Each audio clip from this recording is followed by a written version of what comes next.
Olá! Você está ouvindo o podcast de Geoestima.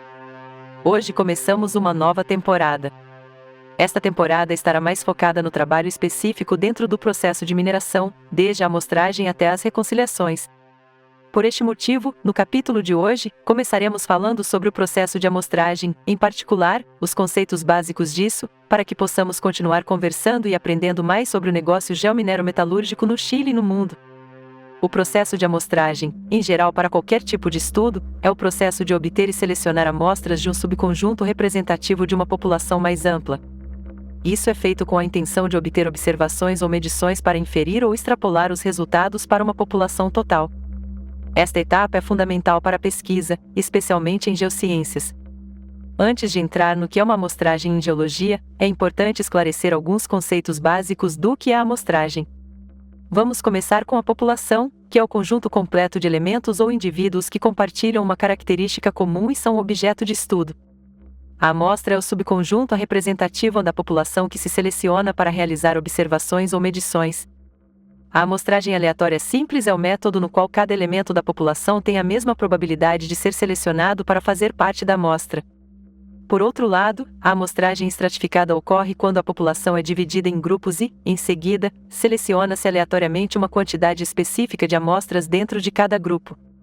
Também há a amostragem por conglomerados, onde, em vez de selecionar amostras individuais, selecionam-se grupos ou conglomerados da população total. Depois, escolhem-se elementos dentro desses conglomerados. O tamanho da amostra é a quantidade de elementos selecionados para fazer parte da amostra. Um tamanho adequado é importante para obter resultados confiáveis e representativos. Enquanto uma amostra é considerada representativa quando suas características imitam de maneira precisa as características da população geral. A representatividade é essencial para generalizar os resultados da amostra para a população total.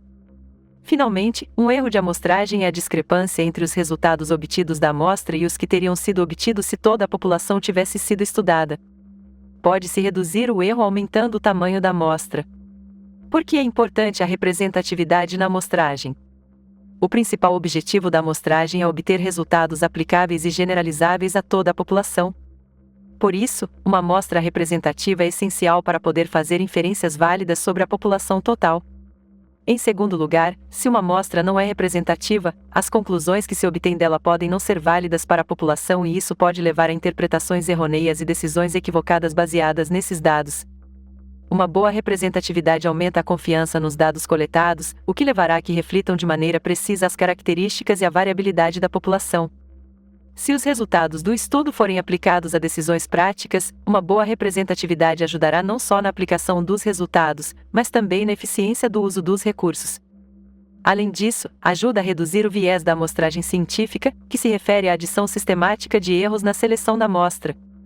É importante minimizar ou controlar o viés na amostragem para assegurar a validade e a generalização dos resultados. Alguns tipos comuns de viés incluem o viés de amostragem, que ocorre quando a amostra selecionada favorece certos grupos e exclui outros. Também há o viés de exclusão de variáveis relevantes, que ocorre quando variáveis importantes são excluídas durante o desenho do estudo. Adicionalmente, há o viés de confirmação, que é a tendência a buscar e interpretar a informação de maneira que confirme crenças preexistentes. Em resumo, a representatividade da amostragem é essencial para garantir a validade, confiabilidade e aplicabilidade dos resultados da pesquisa, o que permite que esses resultados sejam usados com confiança na tomada de decisões. Erros comuns. As amostras são necessárias para todo o fluxo minerador, por esse motivo devem ser precisas e exatas. Uma amostragem pobre se traduz em ruído aleatório que se reflete no efeito pepita dos variogramas. Na amostragem existe um conceito chamado erro fundamental, que se refere às incertezas inerentes ou naturais dos materiais que estamos amostrando. Esse erro não pode ser reduzido, mas pode ser conhecido se realizarmos estudos conhecidos como teste de heterogeneidade, que nos darão um nomograma de amostragem onde poderemos avaliar os erros associados aos nossos processos de amostragem. Como já foi mencionado, o erro fundamental não pode ser evitado, mas pode ser mitigado com um bom protocolo de amostragem.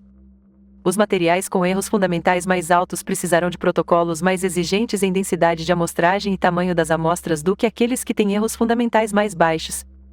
Os outros erros mais comuns têm a ver com o próprio processo de amostragem, ou seja, são induzidos pelos procedimentos que usamos e a forma como os executamos. Esses erros são delimitação, extração, segregação e contaminação. Esses erros poderiam ser evitados se a amostragem fosse perfeita, mas sempre existem e geram incertezas inerentes e limitações associadas ao processo de coleta de amostras e à representação da variabilidade geológica. Os erros de delimitação, erro de extração e erro de agrupamento e segregação podem produzir ruído e viés, enquanto o erro fundamental produz ruído. Outros erros que podem ocorrer são contaminação, erro de preparação, erro analítico e erro de peso-ponderação. Vamos analisar cada erro separadamente. Primeiro, o erro de delimitação. Este consiste na escolha incorreta da forma da amostra, quando todos os fragmentos do material não têm a mesma probabilidade de serem amostrados. O próximo é o erro de extração, que ocorre quando a forma da amostra está correta, mas não se extrai todo o material do volume correspondente. O terceiro é o erro de segregação, que ocorre quando há uma separação incorreta de diferentes componentes dentro de uma amostra selecionada. Esse erro ocorre em todos os lugares, na correia transportadora, silo, container, pilha de minério, etc.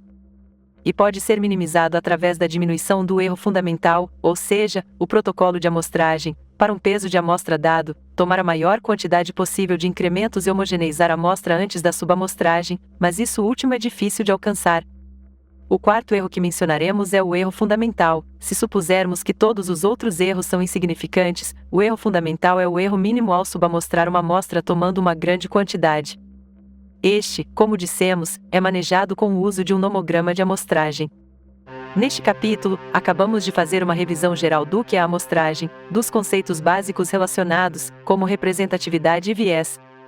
No próximo, continuaremos falando sobre amostragem, mas desta vez focando na geologia. Convidamos vocês a ficarem atentos ao nosso próximo capítulo, onde continuaremos conversando e aprendendo mais sobre o negócio geominero-metalúrgico no Chile e no mundo.